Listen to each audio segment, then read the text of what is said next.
umuntu uri imbere akavuga ati kumva ari umuntu w'umumanga akaza agafungura yamara gufunga akazi kariho akamukinjira mugasangira mukaganira ibyo umushakira ariko nuguma hanze nta kintu uzabona niyo mpamvu yavuze ngo mukomanga muzagira gute hari ukuntu abantu banga gukora ibyo bagomba ubundi wowe ugomba gukora ibyo ugomba Imana igakora ibyo igomba hari abantu benshi birirwa bakora ibintu bavuga ngo Imana ngo n'ibi ngo ntabwo irabikora ngo byagenze bite ubwire hari uko Imana irindire ko ukora icyo ugomba gukora hanyuma nayo igakora twibutse ko ntabwo Imana izigera ikukuza ngo ikugeze ku rwego ukora icyo ugomba gukora kugira ngo isore ibyo yavuganye nawe uzakora icyawe icyo ugomba gukora Imana ikora icyo igomba kugira gute noneho rero abantu benshi iyo nshinga bakunda ngende umunyamategeko by the way niyo nize muri bachelor niyo ndiro gukomeza aho ngiye kwese hari ikintu cyitwa right ari turimo twiga human right twiga amategeko ngo yaba uburenganzira bw'abana ngo umwana afite uburenganzira n'ubu ngo umubyeyi afite uburenganzira n'ubu ngo umugore afite uburenganzira n'ubu twirwa tubyiga ng'abagore ngo bafite uburenganzira n'ubu nk'ababazwa cyane nuko abantu benshi iyo bigisha iby'uburenganzira bigisha uburenganzira gusa ariko I tell you always rights come with obligation niba hari uburenganzira ufite uhabwa wemererwa uzanwa nawe n'icyo ugomba niba Imana yaraduhaye uburenganzira ikavuga ngo mushake muzabona mukomanda muzakigura sorry ikavuga ngo muze musange ndabakira ndabagira neza gutya natwe icyo tugomba kugira gute umwana afite uburenganzira bwo kwiga siko tubizi mu Rwanda ariko afite n'izindi obligation nagende ku ishuri akurikirana ibyo agomba gukurikirana ntagende ngo yicare gusa gutyo aveyo tete vite ubushize tugeze kuzana hano ushize irungu aratubwira ngo ntabwo umutwe we ari ishu ntugende ngo ugaruke umutwe umeze nk'ishu uko biri kose abantu barakwexpecting ko kuri umuhanga hari ikintu ufite uzi gerageza ubiprove you have an obligation to work hard as much as you can ukavuga ati nanjye dore umusaruro nzi ese shimwe cyane amen ndikubwira nabi oya wapi nimuze kuza kumva ko utarira z'imyambaro no kutuganira hanyuma twasomye inkuru sinzi ko benshi bayize ko wenda benshi baranayize nka Adolphe basoma bira cyane n'abandi bayobozi ni inkuru y'umwami w'Abamoni witwaga Nahashi ndetse n'Abisiraheli muzi inkuru z'ukuntu Abisiraheli bahisemo ko bazayoborwa n'umuntu bareka kuyoborwa n'Imana ariko kuko Imana ari nziza cyane ntabwo Imana sinzi ukuntu isa iravuga ati nta kibazo niyo mushaka kuyoborwa n'umuntu nta kibazo mubemerera Bibiliya ivuga ijambo rikomeye iravuga ngo mu Bisiraheli bose Imana ihitamo umuntu witwa Sawuli hari ubwo tujya twiga Bibiliya nabi tugatekereza ko Sawuli yari ikivume tutazi n'ukuntu yageze ku buyobozi ariko mbibutse ko Sawuli yari umwana mwiza nkamwe yari umuhanga pasinga ku rwego rukabije ibintu byose bikoraga kuri maximum level yiwe abikora neza ngibyo bintu Abisiraheli bigaragambije ku Mana baze yuko bagira ubuyobozi bw'Imana ngo bashatse kugira ngo bayoborwe n'umuntu ngo Imana ira mu bantu bose b'Abisiraheli ngisanga umuntu ufite good performance yahereza kugira ngo ayobore Abisiraheli ngisanga ari Sawuli iramutoranya imaze kumutoranya murebeka ko yamutumyeho umwami bivuga yuko ise ngo bigeze kugira ikibazo ngo iwabo ngo ifarashi zirabura n'indogobe by the way ngo zibuze kubera umutima yari afite yari umuntu uri responsible kuvuga ati niba ndanga ngomba gukora icyanzanye ahangaha ari mu bintu bya se ari mu mutungo wa se biravuga afata umwanya uhagije afata abagaragu n'ibiki ajya gukurikirana ibya se kumbe ni Imana yari izihurishije kugira ngo ize kumuhuza n'umuhanuzi hanyuma Imana imubwire ko yamutoranyije kugira ngo abe umwami w'Abisiraheli akomora kumvisha hanyuma Imana iramuhamagara muri ubwo buryo imuhuza na Samueli amenya yuko Imana ndetse n'izo ndogobe Imana izindi nzira izisubizayo ahubwo yegera kumuhereza amakuru yuko imuhamagaye kuko natwe twese twahamagara namwe se yabahamagaye ndashimira Imana ko yabahamagaye nanjye kamuhamagara hanyuma ngo igihe kitaragira ngo bamwimike ariko bikiri muri procedure zo kumwimika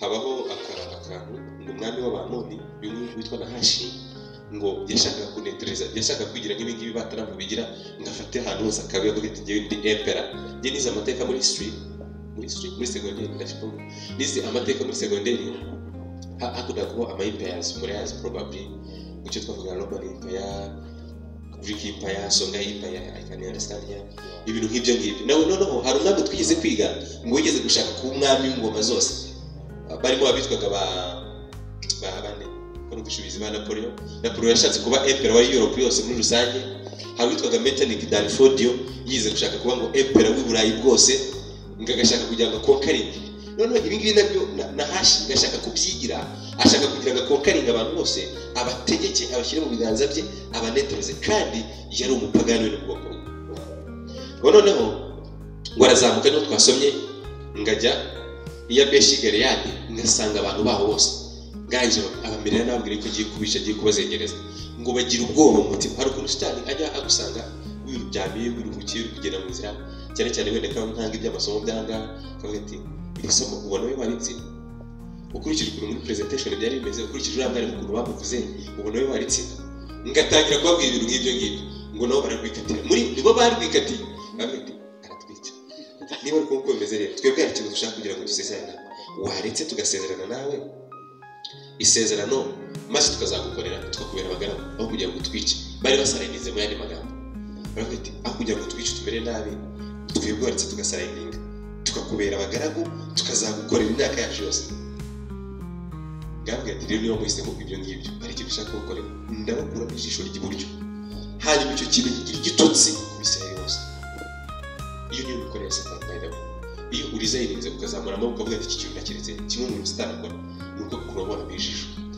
Ndibutse ko hari abantu mu by'ubuzima tubona bavuyemo amaso icyakora bambara basigaye ku kantu k'agakorobati basigaye ku kantu k'akenda kadodesheje neza basigaye ko bavuga icyongereza kizima basigaye ko bafite amateka y'iwabo basigaye ko ari inzobe basigaye ko bafite amafaranga.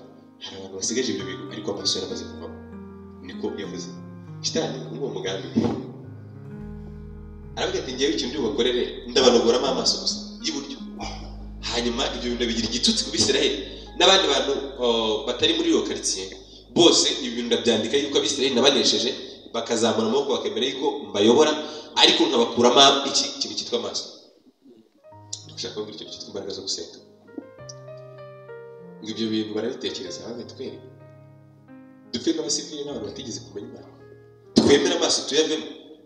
Ibyo bijya bibaho hano hanze mu buzima umuntu bakobwa ati rero nakoze ikizamini mbere yuko batangaza amanota dore hari imbere hari abantu barindwi ariko niba ushaka kugira ngo uwa mbere hari ikintu twaganira nakwemvita ukaza nyuma y'akazi tugahurira ahangaha ku gakoshop twitwa gutya tukagira ikintu tuganira. Ubu ni umuntu ni ikintu cy'ikigabo ntabwo ari umuntu umwe wari ikintu ni ikintu cy'ikigabo gishaka kwemvita umwana w'umukobwa wa 25 kugira ngo bagire ibintu baganira. Uwo mwana akoze ikizamini ari kwishakira akazi nta mafaranga afite nta n'iki uri gushaka kuganira ikintu akavuga ati tugire ikintu tuganira kugira ngo ngire gutegureza akazi. Hari abavuga ati rero oya ubwo buryo ntabwo nabutojwe ntabwo nabyemera hari n'abavuga ati ntacyo ndabyemeye ibyo si bitwaye iki ko n'ubundi ari mari itabora kari mari itaranyurwa bitwaye iki nta kibazo ariko umpereza akazi kuko ndagakene. Abantu batandatu bandi imbere ndagakene umuntu ukamubona mu kazi kandi kubona rimwe na rimwe kuko baba bambara n'amajipo ajya kuba mu maremare atanabonerana cyangwa afite n'umusatsi umeze ukuntu ushokoje kandi ati Imana yampaye akazi nshimira Imana yampaye akazi byahereye kandi Imana yampaye akazi ahubwo yanogotse n'amaso n'ubwo umuntu agenda umuntu akora akazi ariko ijisho ryanogotsemo n'ubwo utabimenye. Yesu ashimwe cyane. Amen. Haleluya. Amen. Dushaka kugira imbaraga zo gusenga ngo Nahashi ababwira yuko kugira ngo abemere kugira ngo bamukorere ari uko abanogora amaso y'iburyo bagasigara batera mu yandi magambo. Ayo maso atandukanye n'ayandi tubona muri kubona kugira ngo mbere leta iko nazikuyemo ntareba n'ubu bitaba cyane ntacyo bitwaye gukanga bikangaye n'ahandi nabishenye n'iki baragufasha ahandi maso mabi cyane dukurwamo tutabizi ucyambaye ukusa uko ugenda ariko ukaba wararangiye completely ukaba wararangiye. Ibyo biba mu bavugabutumwa. Hari umuvugabutumwa ukurwamo amaso akaba atakireba bamubwira kuza kwigisha hanga agashakisha ikintu yigisha kandi abimara icyumweru yarangiza agasubira mu byo yigishije mu myaka 15 ishize akajya kuri ikintu yaza kuza kubwira abantu bahata. Hari abakuze Imana ibakoresha nyuma bakurwamo amaso bamaze gukurwamo amaso kubera izina bari bafite babona nta bundi buryo babona batakemera kugira ngo abantu babimenye bahitamo gufata impapuro n'ikaramu bahimba ibinyoma ubuhamya butabayeho ibintu bitabayeho nibyo bagendana kugira ngo babigire abantu. Kumbe ntabwo ibyo bintu byabayeho ngiye tugeze kumbabaza ibyo bintu ntabwo byabayeho nigeze kumenya umuntu w'umubwiriza butumwa w'ikitangaza menya yuko ibintu byose yigisha byose aba yafashe ikaramu akabyandika n'ubuhamya umuntu akavuga ngo ngo yagiye gusenga n'umuntu aburushishi noneho yazabivuga ukuntu yabaye rushishi yamaze gutera rero nyinshi cyane yabaririmbishije n'indirimbo mwabyinnye nta kintu muri gutekereza ko kibe tuzi ko umuntu kuko yabaye rushishi kumbi ni ibintu byanditse aha ngaha ibyo bintu nta hantu byabaye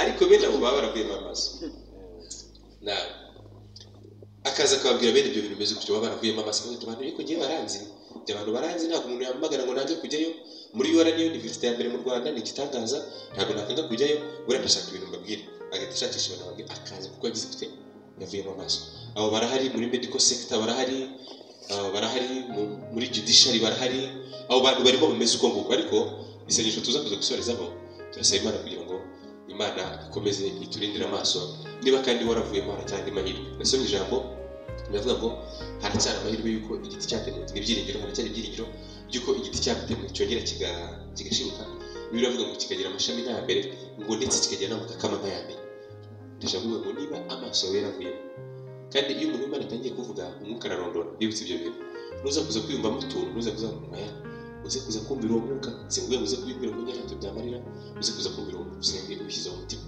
dushaka kubwira ko ari abantu bavuyemo amaso ariko kandi nibongera bakavuga ati twayavuyemo tumenye ko twayavuyemo ariko nyiri kuyatanga bibivuga ngo biravuga ngo Imana imaze kurema ibintu byose byo mu isi iravuga ngo reka tureme umuntu biravuga ngo ifata itaka irangije ikoramo forme nk'iyo mubona yanjye biravuga ngo ihumekiramo umwuka wayo ngo umuntu ahinduke ubugingo buzima urumva Imana nifite ingredient nifite babyita mushi nifite ama-PS yo gusubizamo ayo maso ni kubyumva kuvuga ngo iyo ugiye hari urwaye ijisho harimo twatuntu tw'umweru hari ukuntu babaga bakadukuramo ariko reka kubwira baritoreyemo gutya bakarikuramo ntabwo bikigaragara ikigaragara ariko buriya dore faransa kubisobanura tuzavuga ko turi kumwe sinzi ko bahita babisubizamo byoroshye reka mvuge ngo byoroshye wenda ubwo byaba ariko barikuyemo gutya ritari banza byagorana sibyo banza byagorana nubwo bushaka gusubira gushyiramo zitareba ibyitareba bimaze iki ndi kuvuga ireba reflection bisa neza ko bashobora gushyiramo ibitareba kuko filime narebye umuntu wamushyizemo amaso ameze nk'amabi ariko itareba ibyo se rimaze iki ndi kuvuga ireba ubwo Imana ariyo yaduhaye amaso ariyo turebye ifite ahantu yakuye ibyo dukoresheje ndashaka kubiza ko ariyo uramutse waravuye mu ijisho ifite ahantu yakuye turatuntu yakoresheje kuri ayo maso yasubiza mu ijisho ryawe rikongera rikareba neza Imana bereze gucina mu yumvisha imbaraga zo gusenga ngabantu bamaze kumva yuko umugambi afite ari ukubakuramo amaso atakemera yuko banamukorera gutyo gusa ngo baravuga ngo none hari ikintu dushaka gusa bazi duhereze iminsi irindwi dusenga haleluya Amen. haleluya Amen. haleluya Amen. haleluya Amen. haleluya Amen. haleluya Amen. aravuga ngo mubanze muduhereze byibuze turagusaba duhereze iminsi irindwi dusenga nyuma y'iyi minsi nitubura umuntu wo kudutabara uburenganzira bwose wowe ufite uzatugeza uko ushaka icyaba Imana mu kibazo wagira icyaba Imana muri situation utekereza ko ikomeye wahura nayo kandi twagati reka mfate iminsi isenga ibintu byereka Imana yasashimwe cyane Amen. intabaza hano birivuga n'abanyamasengesho kutubwira ngo duhereze iminsi irindwi dusenge dutume intabaza zigere muri Isiraheli zitubarize niba nta muntu wadutabara mu yandi magambo ni ugufata igihe ugasenga icyaba Imana ukagera inshuti zisenga buriya biragatsindwa ngewe kamubwira ngira inshuti nyinshi ngira inshuti z'abantu basenga ku buryo ngize ikibazo kiri spiritual cyangwa mba nakize n'intege n'ubasha gusenga navuga nije ndabo waje tukajya gusenga ko numva mbishaka izo ngizo mbanze mfite n'izindi zita amafaranga ku buryo nkuye n'akantu k'akabazo mbona nari kuyabona bitamwende wanyeje mu bijana ko giza akarishuraza kuza kubikubwira akayaba icyaba Imana mu nshuti ugira ukagira inshuti zisenga Yesu ashimwe cyane Amen. uramutse ufite inshuti ikubwira ngo ibiraha bije bishyushye mukajya kurya ibiraha itazigera iguhamagara ngo tujye gusenga cyaba ari ikibazo si bibi nazo niba uzifite uzigere kuko ibiraha biraryoha nanjye ndabirya rwose w'abandi hanyuma ntacyo bitwaye niba ushaka kubiguruze kubigurira ntacyo bitwaye ariko byibuze ukaba ufite n'indi uzabwira ati ko nshaka ko dusenga mugasenga Yesu ashimwe cyane Amen. Yesu ashimwe cyane Amen. Yesu ashimwe cyane Amen. baramubwira bati duhereze ikintu cyitwa iminsi irindwi twiherane n'Imana mu yandi magambo dufite igihe dusenga ibi bintu nibiranira imbere y'Imana uzadukora icyo ushaka umva rero ahantu yabereye guswa ndavuga ngo ndayibemereye uko ubyumva niba yarafashe agace ka Butare hano igihugu kingana n'u Rwanda abantu barimo ari abanyarwanda wajya i Kigali uvuga ati katubaye bagiye kutwica baraturangije ukajya iburasirazuba ukajya Cyangugu ukabura abantu bagutabara nawe abantu badasenga bafite ibibazo kubera kutagira ishingiro no kutamenya ibyo bintu ukuntu bigiye kugenda. Ngaravuga ngo ndayibahaye, ayibaha mu bintu Imana yivuzeho mu mateka y'Imana, mu bintu yemeraho ivuga ati ibintu ugenda biza. Imana hari najyaga nkunda kubivuga hano, hari izina rigira yitwa Jehova Sabaoth, ngo ni Imana y'intambara, ni Imana y'indwanya, ni Imana yizeye mu bintu bijyanye no kurwanya. Mbega abakomando bose bo ku isi nubwo baterana ntabwo barwanya Imana, kuko Imana yo iteye ubwoba. Yesu ashimwe cyane. Amen.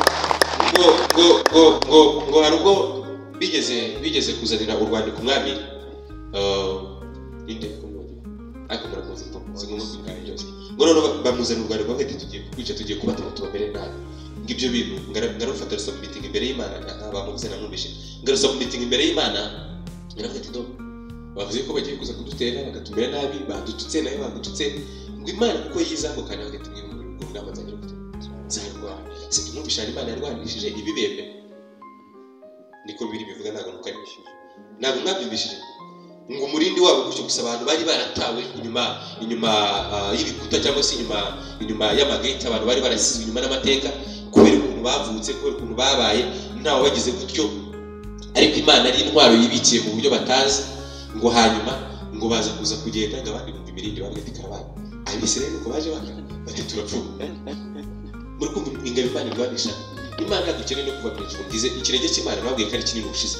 Bibiliya avuga ngo isi ni intebe, ijuru ni intebe y'Imana, ngo isi ni intebe y'ikirenge cyayo. Umva yuko Imana yamutse kandagiye gutya ngo byahita birangira. Niko ijambo ry'Imana ritubwira. Hanyuma nigeze kubabwira ko Imana ari nziza nubwo ingana gutyo itakwirwa mu isi, kuko isi ari ntoya ndetse ikirenge cyayo cyakwirwa mu cyonyine. Yemeye gutura mu mutima w'umuntu. Niyo mpamvu yavuze ngo umuntu niyemera nzingirwe tugira ufite tubana. Imana iba mu mutima w'umuntu, ndabishimira Imana. Hanyuma kuko Imana ari indwanyi rero, kuko Imana iteye ubwoba, irwa kuva mu ijuru nuko kuningana, ngwize mu isi urumva nta nubwo yabona hano kwirwa, ndabwiza ukuri ntabwo yabona hano kwirwa mu Mana bwayo nuko kuningana. Ariko kuko ari indwanyi, kuko yifiteho utundi tuntu tw'ututekinike. Nigeze kumva babaza perezida aravuga ngo muri tekinike afite yarwanishije babohora igihugu, ngo hari strategy 66 yisigarije isi itazi n'abandi bantu batazi. Ibyo ngibyo yarabivuze ntabwo ndi kumubeshya. Imana ibaze niba His Excellency afite 66. Imana ifite izi strategy zitazwi ku buryo uramutse ubona kuri agatangaza ushaka kurwana yabikwereka, kuko yugo yari declare avuga ngo ngende Imana y'intambara, ngende Imana y'indwanyi. Yesu ashimwe cyane. Amen. Yesu ashimwe cyane. Amen. Yesu ashimwe cyane. Amen. Ngo witwa Gihazi ni umugaragu umukozi w'Imana, ngo yigeze kubyuka mu ijoro rimwe yagiye kubona ngabona batewe, ngabona imisozi yose batewe gutya, ngabonye batewe, ngarataka asubira mu nzu yirukanka, ngabwira umugaragu w'Imana ngo ati kugira Imana ko dupfuye turabyira gute ngo duhungire he. Ngaravuga ati siko n'amaso yavuyemo, nawe yari afite ikibazo cy'uko amaso yavuyemo. Aravuga ati Imana ni imbabazi kuri ku maso yawe, guhumure ku maso urebe, kubera yuko ingabo zose ni nyinshi. Ibiri iki aravuga ngo Imana imukura ku maso arahumuka, ngagiye kure ngasanga bagoswe n'ingabo zigendera ku mafarashi zifite inkota zityaye zishayininga. Ngarebye kure ameze amwe nta kintu kibaye, ndigushaka kongera strategy z'Imana. Rero nguyu nabagira ubwenge buke kaba ariko mbwita, ngaravuga ati nta kibazo y'Misiri ndayibahaye, kandi bari bagiye gusenga Imana yayinikoze mbabwira yuko y'ubwayo ari Imana y'indwanyi. Hari indirimbo niyo melody baravuze ngo kuva kera abakwiriye bari mu mahoro. Avuga ngo nta ntambara n'imwe wigeze urwana ngo ugire gute ngo uneshwe ngo utsindwe. Ni Imana itsinze, ni Imana y'intsinzi, ni Imana itsinze. Hanyuma abahereza umwanya wo kujya kuvugana nayo. Ngako kanya ngo bagenda mu gihugu hose, intabaza zigenda mu gihugu hose, abanyamasengesho bakaba bashyira amabyanzi barasenga. Uko niko byagenze. Moridekayi yigeze kubwira witwa Esther ari ibwami, ahubwo ati ndashaka kugira ikintu kubwira, ubwoko bwacu burasumiriwe bugiye gupfa, abantu bagiye kubwica, Imana agiye kubwica, ariko aricyo nshaka kubwira uburi ibwami ahari we impamvu Imana yagushyize ibwami no kugira ngo ugire ikintu ube watuvuganira, no kugira ngo utuvuganire. Ariko hari ikintu nshaka kubwira, kubera ko nizeye Imana twiringiye, nubwo utagira ikintu dufasha ntabwo Imana izadutererana. Reka kandi ugasubiremo, nubwo utagira ikintu dufasha ntabwo Imana izadutererana. Haleluya. Amen. Aravuga ngo nubwo wowe wicaye ukaho ushobora kugenda ukanya ngo ndamata ukagenda ukanywa amata, ukumva ibyo biguhagije, ukumva ukabona ibintu bwami abinyera, hari imiziki ibintu bikakunezeza, ukibagirwa twebwe ubwoko bw'Imana. Ndashaka kubwira ko Imana itazagira gute, itazaduterera. Yesu ashimwe cyane. Amen. Imana muri za strategy zayo ngibinyuza mu kantu kitwa kubura ibitotsi. Ngo umwami aryamye nijoro ngagiye gutyo muri ibintu byitwa ibitotsi. amaze kugura ibintu byitwa ibitotsi aragenda yigira mu bitabo ngo reka ajye gusoma muri library. Asomye ngo ku gitabo cy'umuntu w'Imana wigeze kumuburira ubwo bari bamusumire benda kumwica bashaka kumukora kaku, ngo hanyuma afite gusuka umuntu baramugororeye bagahita yati nta kintu kimwe yigeze abona nose abahe atabarera ku muryango aracyari gatekeeper. Imyaka yose ishize n'ibintu yakoze aracyari gatekeeper ati ninde muntu urangaye bwa mukomeye bagati abakozi bose bari batashe ariko General Hamani ari matenda nibwo akinje afite amubwira zanga ariko ndashimira. Haleluya, amen. Ngako kanya kubabwira Hamani ngo ngaho injira umwami aragushaka ngakingiye ngaravuga umwami amaze icyo zikomeye umuntu umwami akunze kuba umuntu umwami yubashye akunda uyu muntu yamukoreye Hamani amete kuri iyi si nta wundi muntu umwami yakufite ngewe ni njyewe mu general ukuriye abandi ni njyewe umushyikira mu bintu byose nta wundi muntu yakunda uko bikose ngewe ngavuga uwo muntu araharte uwo muntu icyo wakugora kugira kimunezeza ubanze ufata impeta yawe uyimwambike umwambike ikanzu y'umwana umuhereze ifarashi y'umwana umuhereze konvoye y'umwana hanyuma bamutembereze mu mujyi bavuga ngo dore ukuntu umwami akwiye kuba umuntu umwami akwiye kuba ukuntu bazajya bagira gute bazajya bamugenza umwami avuga ati nta kintu kimwe bagiye ko n'ubwo umuntu ushaka kumugira neza cyane avuga ati ibyo ngibyo bimukoreye umutima wawe wishimye avuga ati ibyo bintu byose uvuze nta kimwe ukuyeho genda ubikore umuntu witwa Moridekayi. Haleluya, amen. Bibiliya iravuga ngo Moridekayi baramuhamagara ariko mu iteka we ngo bamukorera ibyo bintu ngo Hamani atangira kuvuga ati napfuye atangira kubwikatira ngatashye ni mugoroba ngasanga umugore aravuga tuzi ibintu byabaye nakaga ngatekereza umugore we inkuru yabaye umugore amubwira ijambo rikomeye aravuga ati mbere umubwira ati niba watangiye gucogorera imbere y'abana buri bwoko bw'abayuda n'ukuntu mbazi n'amateka numvishije kakubaye no kupfura abantu bene data ubu ndetse ko twabivanze ariko twabuze turi abantu bafite iminite yo mu gihugu cyo ku rwego umuntu kugambiriye ikibi ntakinegera umunsi umwe ngo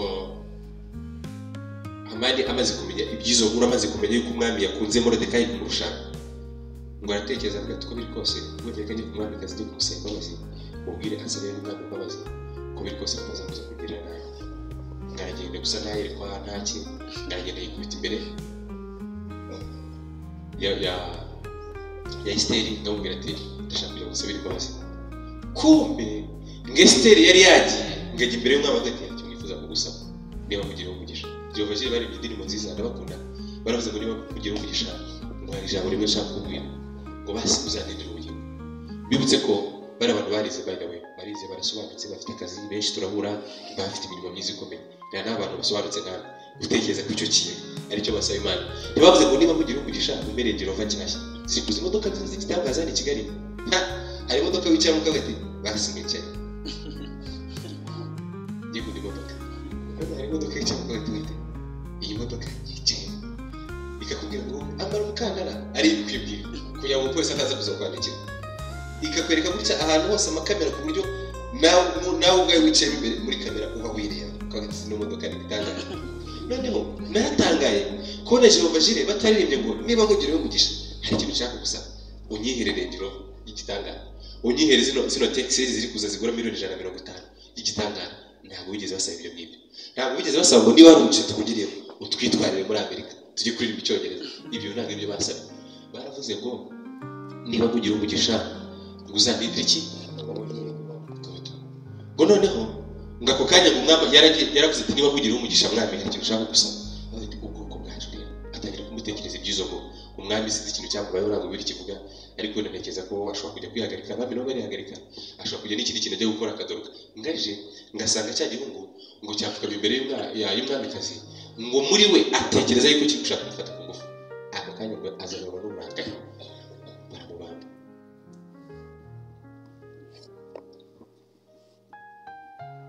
abakuru b'Yabeshi baramubwira bati ubu turetse iminsi 7 kugira ngo dutume intabaza zigende igihugu cya Isirayeli no mu ngabano zacyo zose nuko niharamuka habuze uwo kudutabara tuzagusanga. Nubwo narekera ngaha ariko ntabwo ngiye kwarekera ndashaka kubabwira ngo nubura na situation ikomeye atirisi uzafite igihe usenge gereka mbabwira uretse intege nke z'umuntu ariko igihe cyose nahuye na situation ikomeye nkafata igihe nkasenga nasubijwe mu buryo bubiri hari ubwo nasubizwa kuko umutima wanjye bishaka bikaba birabaye ndabibona hawo nubwo nasubizwa ku mutima wanjye utabishaka ariko nkagira umutima ukomeye bigeze kujya gukora ikizamini cy'akazi nari maze iminsi nafite imirimo kandi ngomba kurya no kunywa no kwishyura n'ibindi byose nyine by'abasore namwe murabizi ndavuga Imana ntabwo nakora nyine akazi ndayisenga pe ndavuga numva yuko inyumvisha ndavuga iranyumvisha ariko ubwo nafite ikizamini cy'akazi nyirebye mbona n'ibyo mategeko ndagenda ndayasoma ku rwego rukabije ndavuga nijye nawe kabisa mbonye neza inzira y'Imana iri bukorere mu kizamini kiri hite ndagitsinda ku manota menshi hejuru dusigaza interview icya mbere Imana yagikoze ubu icya kabiri ntacyo yakibiwe aka kazi nakaye nanjye ngenda nkagenda numva nishimye numva nkanagiye neza kuko nafashe umwanya ngasenga ndavuga nti aka kazi ko ndagakeneye kandi gafitinga n'ibyo nize nuko mpora nifuza uko biri kose nakaye mumbaze icyambaye nanjye ndakora ndatsindwa none maze gutsindwa ngenda seka nawe uhite uzi kuri serie ngenda nafashe iminsi serious nafashe iminsi ndasenga nanisoma uko najya ngasenga garobe ntarya ndasenga afite ukuntu abigenda ndumva ndi gusengera mu kazi nandaruta karota neza nkaga icyonzi cyo abantu bose turi kandi nkara abantu ndago bazi kakaza rakaye numva mbega je n'Imana turi kumwe vuga ngakubite numva nayigobe ndakata aka kazi nakabariye ukwezi kwa mbere nakubariye no kwa kabiri kwa gatatu ngejeje ku mushahara ukwezi kwa gatatu umubare ko none akazi arakaje ushaka kubwira ko iyo ukindi ugasenga no gutasubizwa exactly nk'uko umutima wawe ushaka ariko Imana iragushyigikira cyangwa Imana iragufasha byaranaga ngimara gutsinda ngiye nisohoka hanze naribajije gusa ndatsindwa gute Imana yakarindiye mbese Imana iri seriye kankobaza niyo nasenze niyo yandoteshaga none mbuza akazi itumye bagatwara ndavuga nti none niba ari nuko bimeze nkwiye kwisenga ntishingikirije akazi nkwiye kwisenga ntishingikirije amafaranga nkayisenga kuko ari Imana ko mbona ko bikwiriye iyi mu mutima ukomeye nigeze ngira indi misi yose ndishimira Rwanda nezero umunsi ndataha dufanga n'ifite ndavuga nti petit frère jya kuri gushiriza n'inyama twirire natsinze mu kwego natsinze ahubwo itoka star iri watsinze nkabone kuzana ibintu byo kubabara we niba utangiye kubabara imbere yanjye uri kumbabaza rwose ko Imana yakanyimye ikakanya ibibizi naragasengere nabonaga nka fitinga ikaba yakanyimye urumva bimeze bite dushaka kubabwira ko iyo wafashe igihe ugasenga nubwo utasubizwa uko umutima wawe washakaga Imana ifitemo uburyo bwayo bwo kuziga comforting umutima wawe ukishima ukanezerwa no muri situation zigize gute ibyo ndi kuvuga byabaye muri Bibiliya niko biritubwira ngo bafasha abo ngo bamwite mwakubarire ikigirwa Imana kari ibintu bisanzwe bitoto na ahita yacu twabera Imana ibyo ntabwo twabikora niko birivuga ngo baravuga ngo rero Imana yacu ari ibintu bibiri ishobora gukora kimwe cyo ishobora kudutabara tukayishimira kuri ibyo twifuza ariko nubwo itadutabara ntituzigera dutukamira ikigirwa Imana waremye ngo niba ari kumuvuze mu majugunyo mu muriro ngo bari mu muriro ngo barishima baranezera ariko birivuga iki biravuga ngo babajugunyemo ngo Imana yohereje marayika wayo kandi kiriya gihe marayika wavugwaga bivuze ko ni Kristo ubwe bwite ni Kristo ubwo bwite yari atarayishura Imana yari itaramuhereza ngo aze tumubone kure yaje mu isaka dukora ibyo agomba gukora ariko yazaga mu bundi buryo yahoze ari marayika w'Imana ukomeye cyane ngo arazanya mu muriro awukuramo ikintu cyose kijyanye n'ubukana sinzi ko hari umuntu arajya mu gicu muri mwe igihu ni kimwe muri byo simurakibona hari ubukiryanara hari umuntu wakimuka ngo ndi kumva mbabaye ndi kumva ndiwe ndi kumva bigenze gutya nuko Imana yafashe umuriro iwambura ibintu bijyanye no kubabaza byose ibintu byose by'ubugome biri mu muriro Imana ikuramo usigara umeze nk'uko wabona igihu hariya gusa kandi uri mu gihumba nta kibazo ufite ngo bagenda bari gutema bitatu ngo se dupanga ndi bitatu atirika dupanga sayina atirika kumayere harero y'umurambara ngo barishima ngo baranezerwa ngo bari mu muriro ngo none ngo twashize umwanya ngo umwami aravuga ati reka ndikureba aho ukuntu byagenze Bibiliya avuga ngo akikubita amaso ahantu umuriro wari uri gagiye kubona ngo banamo abantu bane ndagize ibibere nabi ndabuze umuntu umwegereye ariko abandi batumva kujya batamuseka twashyiremo abantu bangahe ati twahisemo abantu batatu ati ko mbona mu bane ati kandi wakane ko mbona ameze nk'umwana w'Imana haleluya amen iyo uba mu bihe byo gusenga kubera imbaraga ntuze mbabwira zitari za gisirikare zitari z'igipolisi zitari z'ibijumba zitari zo mu ifiriti niyo wagera muri situation ikomeye uba wumva nta kintu bigutwaye none abandi bagatangazwa nuko wabona umeze ariko we nta kintu bigize gute kandi mbabwire ko Bibiliya hari ikintu ivuga iravuga ngo nubwo Imana yabaza umuntu ntabwo izamubabaza iteka. Bene ibyo ntabwo bihoramo, ibyo bihe biraba, hanyuma igihe Imana yabitegekeye cyarangira ukavamo. Yesu ashimwe cyane. Reka dukomeze. Ngo nuko intabaza zijya i Gibeyoni kwa Sawuli, batekereza abantu aya magambo, abantu bose batera hejuru n'ijwi rirenga bararira. Ubundi situation mbi yose mu buzima busanzwe irababaza. Situation mbi yose mu buzima busanzwe igeze gute? Irababaza. Sinzi ko wenda mwari mubizi ko ndibuze kubwiriza ahantu, ariko iyo mbura n'impanuka hariya ndahita njya kwa muganga, perezida akabwira ati umukozi w'Imana uri kutuganiriza ntabwo bikunze, jya kure n'impanuka. Mwari kubabara. Simwari kubabara. Abo tuzeye n'abo tutazeye mwari kubabara ati ayo ageze n'impanuka, ahuye n'impanuka, mwari kubabara kuko ari situation mbi. Ngo no bumvisha no makuru yuko bazakurwamo amaso yuko bagiye gutwarwaho iminyago yo kubabashakara, bibiravuga ngo barababara. Bamaze kubabara, Sawuli wundi nababwiye Imana yari itoranyije kugira ngo azabe umwami, ariko wari hataraba nka inauguration kugira ngo bigaragare ku karubanda abantu bose babimenye. Izo nkuru arazimenya. Bibiliya ivuga ngo yari avuye guhinga. Nsoma Bibiliya y'Icyongereza nasanze Bibiliya ivuga zira oxys, biriya bimasa binini bihinga nibyo yari afite ashoreye avuye mu murimo ko yari umukozi. Hanyuma ngo hageze ngaruka ati kuba bacize intege byagenze bite, bamusobanurira ukuntu byagenze ibyari amakuru. Bibiliya ivuga ngo umwuka w'Imana ngamuzaho cyane, ngararakara umwuka w'Imana ngamuzaho cyane.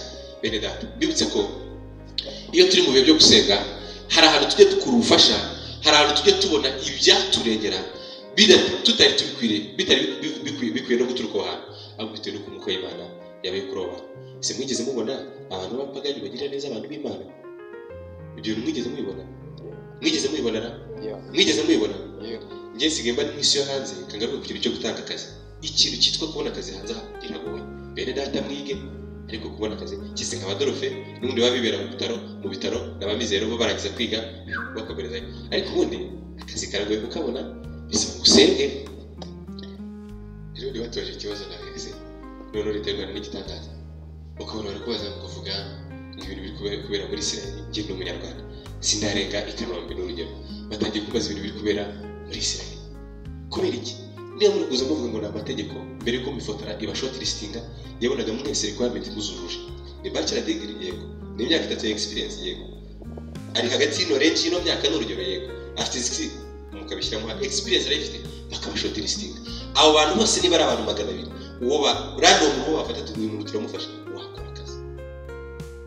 Ariko nawe bashaka umuntu kugira ngo umenye, barashaka utundi tuntu tricks kugira ngo bavuge ati nibwo buryo twamubonye, kuko abari buje ibisabwa bari benshi. Ukumva bakoresha ikibazo n'icyo kufite iki kibazo uko mukagira Imana we ikibazo n'igisubizo gute, kuko barimo baragira gute, barimo barashaka umuntu. Ariko wajya kubona out of nowhere utarigeze uba muri Isiraheli, nta so wanyubayo Netanyahu ntacyo mupfana, ukumusubije nk'ikintu cyo muri Isiraheli ngo ati uyu muntu niwe watsinze, wajyana njye watsinze uri natsinze. Kumbe nuko rimwe na rimwe kuko umugambi Imana igufiteho ishobora gukoresha n'uburyo butari busanzwe kugira ngo utabara. Nibwo buryo umwuka w'Imana wajya guza kuri Sawuli rimwe na rimwe Imana ishaka kugira ngo irengere abantu bayo. Ngako kanya afatwa n'umwuka w'Imana, ngafata muri bya bimasa, ngafatamo bibiri arabitemagura ku rwego rukabije, ngarangira afata zantabaza ba bantu ngabahereza ibyo biravuga ngo nimuzenguruke igihugu cyose mugende mwereka Abisirayeli umuntu utazemera kuza gutabara nanjye kuko ni kaze tuzazigenza. Nabo babibonye ngo biteye ubwoba, abandi tugamba byanga byakunda. Ngo Bibiliya tubwiye ngo Abisirayeli n'Abayuda kamwe inzovesha tahani kudumba itungahe sinshaka kubisubiramo, ngo baraza kubajya kurwana. Bibiliya ivuga ngo bajya mu nkambi z'Abamoni, ngo barabatsinda, ngo Abamoni baratsindwa, ngo kugera ku rwego batatanye, ngo barimo bahunga ntihagire umuntu ugendana n'undi. Umuntu akagenda wenyine avuga ati mbone ubuhungiro, mbonye nitsinze muri aka gatuti, mbone nitsinze mu giti hejuru, mbone nihishe muri ubu buryo, kubera yuko ubuzima yagize gute yarwananye ndaho bivuye mu ko abantu basenze. Yesu ashimwe. Amen. Ndimo ndasoza ariko ndashaka kubabwira yuko gusenga ntako bisa. Hari n'imbaraga zitabonerwa mu bindi bintu byose. Wakiguka mu mahanga ku rwego ruhagije, ariko muri factors kugeza none zitagaragarira amaso, imifotora idashyira muri requirement. Muri factors institution runaka badashyira muri requirement zisabwa, badashyira muri requirement zigaragarira amaso, harimo ko kwikura mu gusenga. Ko turi kwishanya turi benshi, nzabona akazi gute? Ni Imana itabivuze ngo muhaye akazi. n'Imana itavuze ngo kumwe nawe uzasafaringa uzagira gute uzasafaringa. You have to pray as much as you can. Ushobora kuvuga ati ese twebwe yasengaga yirindwi akiri aha ngaha ngenda senga yirindwi ushobora ko abantu basenze yirindwi ndi bagutegetse yirindwi ushobora yingahe nayumwe wahesenze ukareka Imana ikakugirira neza wahesenze ukareka Imana ikakugirira neza. Isoje dushaka kubwira ngo dusenge ngo dusenge tumuzo ngo gusenga nibwo tuzabona ibyo twifuza. Ese cyo cyane tumuzo ngo gusenga nibwo tuzabona ibyo tugira gute. Iyo unasenga bivuze ko wongererwa imbaraga z'Imana ugakuzwa mu buryo bw'umwuka ukagira icyo twita spiritual growth ugakura mu buryo bw'umwuka ukava ku rwego rumwe ukagera ku rundi.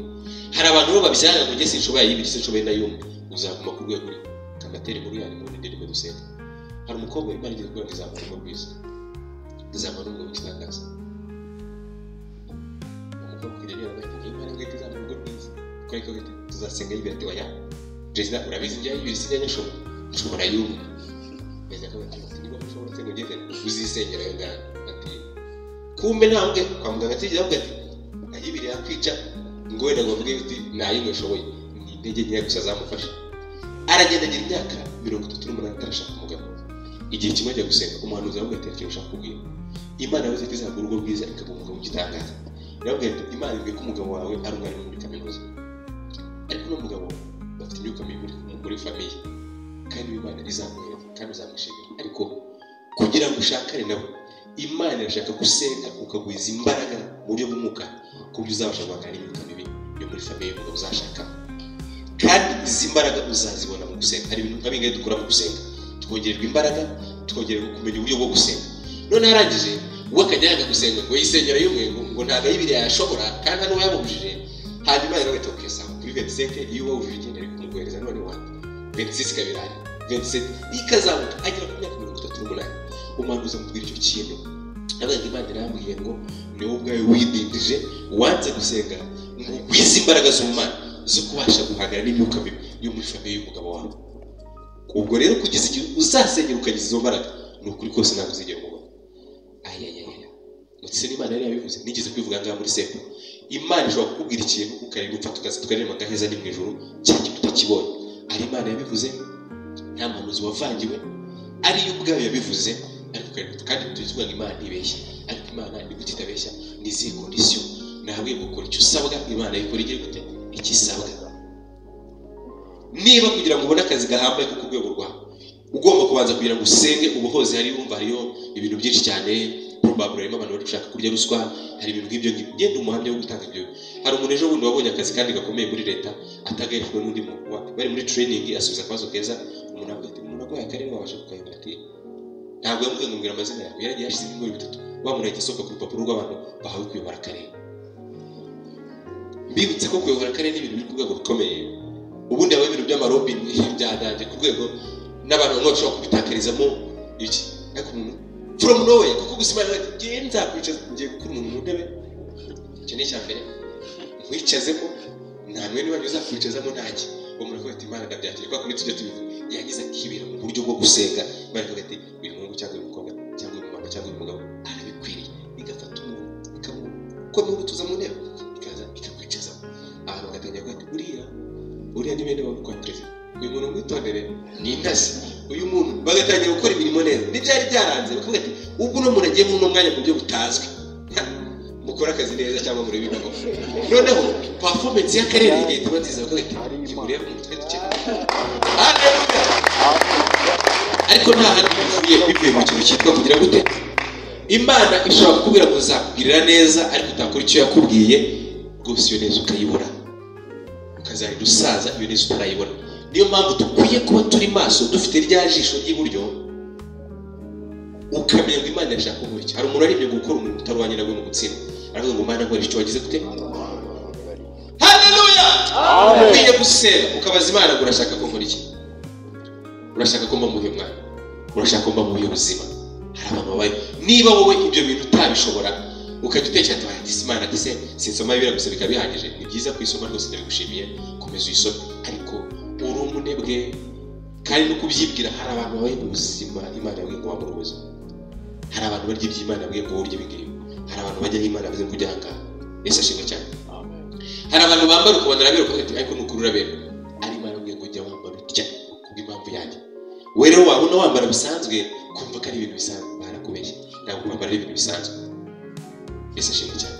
Nuko uri umunebwe, uri umunyantege nkeya, ibintu byose ukabibonera muri generali ukavuga ati igihugu cyacu giteza imbere, made in Rwanda yaraje nagenda kugura hariya, ariko hari abantu bafite amafaranga batabarunda ngo ugize gute ngo wambara. Atese wenda avuze ko nambara ninde wakubeshya sika abantu bose bambara. Abantu bose bambara. Yesu ashimwe cyane. Ariko hamwe no gusenga n'Imana hari imbaraga zidasanzwe tubonera mu gusenga zituma tumenya ibyo tutamenya. Hari amakuru isi idatanga, hari amakuru ubutasi budatanga, hari amakuru ababyeyi bataduhereza ariko duhabwa n'Imana. Yesu ashimwe cyane. Undi Imana ko Imana ari dufite mu kiganza cyayo, umwanditsi yanditse, kandi Imana iratangaje. Abaganga ari ukuntu ngo haza nk'ibintu byo kuza amaraso cyangwa n'ibindi by'amajini sinazi, hanyuma akavuga ati nukuri ko Imana ushaka n'umuntu uzabyara, ngo bakakubwira nk'ibyo ngibyo. Ariko ngo Imana yakitegereza mu nda y'uwo muntu ikabona igishyanga rinini cyane, kavuga yuko azabagera ku w'amahanga, kavuga yuko azaba umuntu ukomeye cyane. Ibyo bintu Imana ikabibona, ariko abaganga microscope n'ibindi byuma bakoresha bari batabibona. Njye nsigaye nkora hano dusuzuma akarengane mu gusubisha imanza ku mpamvu z'akarengane. Ushobora gufata dokima z'imanza zaciwe zikagera no mu rukiko rukuru, ugakoresha ubwenge n'izanga bw'umushumi bisanzwe ugasuzuma akarengane kakabura cyangwa kakabona katari. Ariko iyo wigize Imana ikagoreza irindi juru n'umwuka w'Imana wo kuri twebwe, urabikora ugakora ibigomba gukorwa. Yesu ashimwe cyane. Kubariza amategeko ukaba wabasha kwanariza urubanza nk'uko abandi barwanariza ni byiza, turabishimira Imana. Ariko umuntu ajya kugira Ifaransa ngo monami, ntabwo se cyo monshera mina monami, kumura abahanga monshera mina monami bisobanura iki? Hamwe ndi kumvamo ibintu bya sheri n'ibindi adoro ndibiki monshera mina monami, monami yari benshi bavuga uti mezami bashuti banjye babwira kandi izindi mbaraga zidasanzwe dukeneye muri ubu buzima turimo. Yesu ashimwe cyane. Kugira ngo ziduherekeze mu by'ubuzima, mu by'urugendo, either ibintu byiza ziducishe mu mahoro, no mu bibi ziduhereze wa mutima wo kumunizwe nabyo unezerwe ugati ntabwo Imana ikibaye none ariko izakibaye ejo bundi, kandi ikizaba kizakinejeje umutima wanjye. Yesu ashimwe cyane. Iyo ufite amaso y'umwuka utaravuyemo amaso, ubasha kumenya ko Imana ikwimye umugabo ufite imodoka, ufite n'inzu, ariko ikaguhereza umugabo muzakodesha. Kumbe wowe watekerezaga iby'inzu n'imodoka, ariko uriya mugabo kuko yabibonye birushye, hari n'ubwo azakubwira ati mbira mu modoka kandi mwari maze gusezerana, ubabara umutima wende guturika, cyangwa se mu kimwe ayitwaremo abandi, ibyo bintu bikubabaze. Imana ikubwira ati umwana wanjye rero ndayimwimye ino modoka n'uno mugabo ufite ibingibi, nzamuhereza uwo bakodeshe, ariko bazajya baganira bagahuza. Imana iragambiraga uko guhuza iby'umutima gusa. Waba uri kumwe no kumva wajya kumwe na so cyangwa na nyoko cyangwa musaza wawe, ati ahantu nagomba kuba. Yesu ashimwe cyane.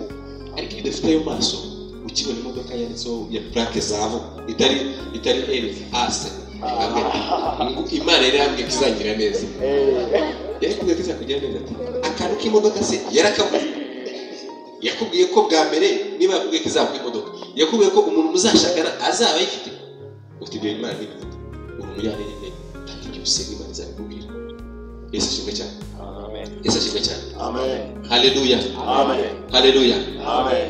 Njye nigeze ari petit frère yigeze kumbabazaho gatoya, ngo turi kugendana ndamaze sesha, twarakuranye ngaze kujyana muri barabiranga, turakuranye inshuro kabiri biranga, kandi ari umuhanga afite n'amanota babiranga bari ndamaze turi kugenda. Imana yigeze kumbwira ko kuziga ishaka na frère ibyo ntabirabe uri seri ikubwira ibicyugo ingira kizagira neza, ariko yamwe ko neza ibyo bintu birababaza cyane. Ntiwabaye umunebwe gusa, fata igihe usenga wibaze ngo nziga cyangwa se nziga, nuyibaza rimwe ukayibaza kabiri bikanga ukayibaza gatatu, uzabukaho uzongera gutyo isabe kubwira rimwe. Ndahanganga byo ari amagambo ati umva igitangaza cyawe, nagiye gusenga, ati nari nifite amasengesho y'iminsi 3, ati ndi gusenga, ati mbona umuntu arakonkobotse ahanganye, Imana yambwiye ngo nkijye ku ishuri. Ati yabuze iri shuri ngo yambwiye ngo amasomo yanjye ngo arakomeje, ngo ntabwo ndarangiza kwiga, ngo nijye kwiga kaminuza. Ndavuga okay, ubwo tangira gutegura ko wagiye ku ishuri, n'Imana yabwiye ngo ugiye kujya ku ishuri. Kubikubwira si bivuze none by the way nako mukumve, ariko n'Imana yabivuze ubwo gahunda yatangiye. ugiye kujya kwiga hashize igihe kitarenze ukwezi kumwe arambwira ngari kuko hari ibintu bishe byo kwa purayinga ngo muri nesi ati biriya bintu bijyemo n'ibiki uri muzima n'icyo kibazo bari kubaza n'icyo kintu bari gushaka ngo nyine ni amafaranga bari kukubwira mbwira nyaguhereze Imana yakubwiye ngo iki aragenda akora application y'ibyo bamusabaga n'iki byose hanyuma arambwira ko bamfashe icyakora ngo wavuze yuko ngo hari umwishingizi ngo hari umuntu abwe ibyo bintu kuko ari twabitangiranye turi kuva gusenga reka ngenza nabyigiremo na papa mwihorere inaha ndagenda njyayo ndavuga ngo ngiye kumushingira ariga ubu right now arimo arasoza yigaragara mu gishayo wanyu arimo arasoza muri nesi ubu tuvugana agiye kuba nawe ngize arabizi ibyo yiga arabyumva muri no mise gukora internship mukubita amafaranga menshi iyo nabuze twinze nawe ngende nasenya oya ugira ikibazo ibyo bintu byarakemutse Yesu ashimwe cyane ndigushaka ko ikintu cyitwa gusenga ko nubwo we waba ubitinya